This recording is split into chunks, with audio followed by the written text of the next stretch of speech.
membuka mata dunia.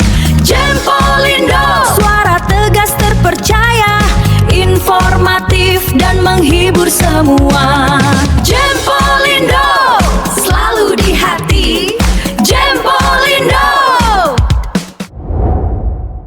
Sahabat Jempol, salam sejahtera. Merespon aksi Forum Masyarakat Jember Maju (FMJM) dalam upaya mendukung program MBG yang digelar di depan gedung DPRD Kabupaten Jember pada Sabtu tanggal 20 Juni tahun 2026, anggota fraksi Golkar DPRD Kabupaten Jember Suciati buka suara. Sebagai anggota Komisi DPRD Kabupaten Jember, Suciati menilai bahwa program MBG sebaiknya dilanjutkan, namun dengan catatan, tetap harus dilakukan perbaikan, sehingga tata kelolanya menjadi lebih baik. Berikut wawancara reporter Jempolindo, bersama Suciati, yang ditemui di ruang kerjanya, sesaat usai menemui masa aksi. Begini, menurut saya karena itu demo yang sifatnya tadi adalah untuk kelangsungan NBG kan gitu, itu yang ditanyakan ya, yang diminta tadi ya. Menurut saya karena MBG ini adalah program dari pusat ya, dari pemerintah pusat, tentunya karena di situ adalah banyak bermanfaat untuk terutama adalah pendidikan, yaitu karena untuk gizi anak-anak sekolah yang terutama dalam masa perkembangan, karena itu diperlukannya gizi yang lebih bagus, terutama untuk wilayah-wilayah yang kurang ini ya, wilayah-wilayah yang tentunya mungkin di pinggiran-pinggiran ya, itu adalah sangat membutuhkan. Jadi menurut saya itu memang bagus untuk dilanjutkan. Sedangkan dari segi ketenaga kerjaan, karena kebetulan saya adalah di Komisi D yang di situ juga membidangi tenaga kerja, jadi itu juga MBG adalah banyak menyerap tenaga kerja yang selama ini tentunya mengurangi pengangguran yang ada. Jadi menurut saya adalah itu memang perlu dilanjutkan, dengan catatan memang MBG ataupun SPPG itu perlu dievaluasi ke perbaikan sesuai dengan standar yang bagus gitu. Di Jember ini setahu saya itu sekarang yang sudah operasional adalah jumlah 209 ya. 209 orang? Bukan, 209 dapur, sedangkan satu dapur itu adalah 50 orang adalah termasuk dengan SPPG-nya. Jadi kalau relawannya itu kalau nggak salah ada 47 atau 48 begitu per dapur. Sehingga kalau kali 209 sudah 10.000 lebih. Nah, kalau tiba-tiba itu dihentikan, bayangkan coba bagaimana kira-kira nasib relawan-relawan yang selama ini sudah menggantungkan penghasilan ataupun kebutuhan keluarganya dari bekerja di SPPG tersebut. Lalu untuk dapur yang kemarin ditutup itu, nasib tenaga kerjanya?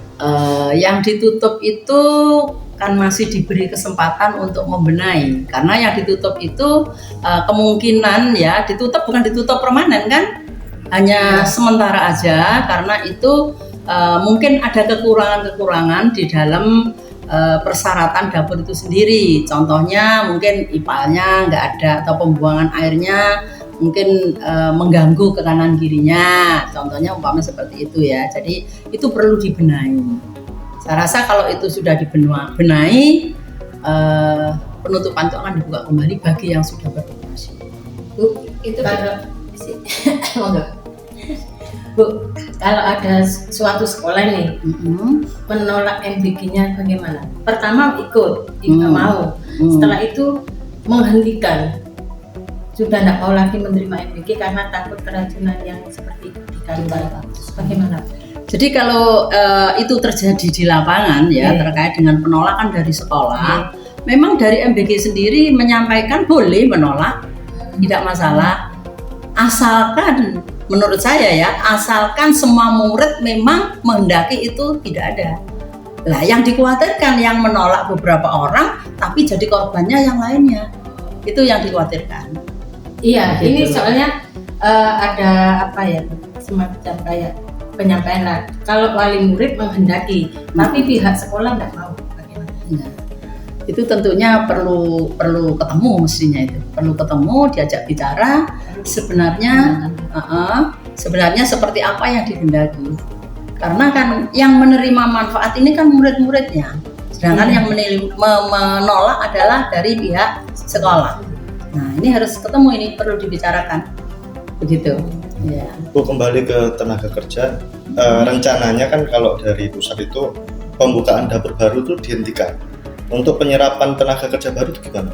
Nah, itu ya soal penutupan ataupun moratorium ya yang disampaikan dari ketua BGN yang baru, itu sebenarnya juga jadi dilema juga. Kenapa? Karena di situ ada dapur-dapur baru yang sudah siap beroperasi dan sudah merekrut tenaga kerja. Nah, sedangkan dari pihak MBG, ya, pihak MBG saat ini kan masih moratorium. Nah, itu saya juga belum tahu bagaimana nanti kelanjutan dari moratorium itu, apa nanti ini kan masih dievaluasi ya, dengan dapur yang ada sekarang dievaluasi terkait dengan penerimaan manfaatnya, juga kelengkapan dapurnya gitu. Jadi kita tunggu lebih lanjut bagaimana terkait dengan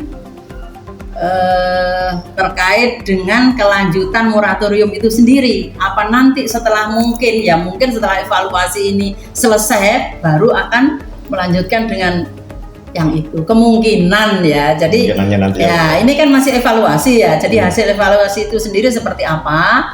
Tadi kalau di pusat sudah menyampaikan bahwa akan dihitung nanti penerima manfaat yang ada di kecamatan itu berapa dan layaknya ada berapa dapur, kan begitu. Kalau memang dianggap cukup mungkin ya cukup, tapi kalau dianggap kurang mungkin mau ditambah. Untuk kecamatan Patrang sendiri ada berapa dapur?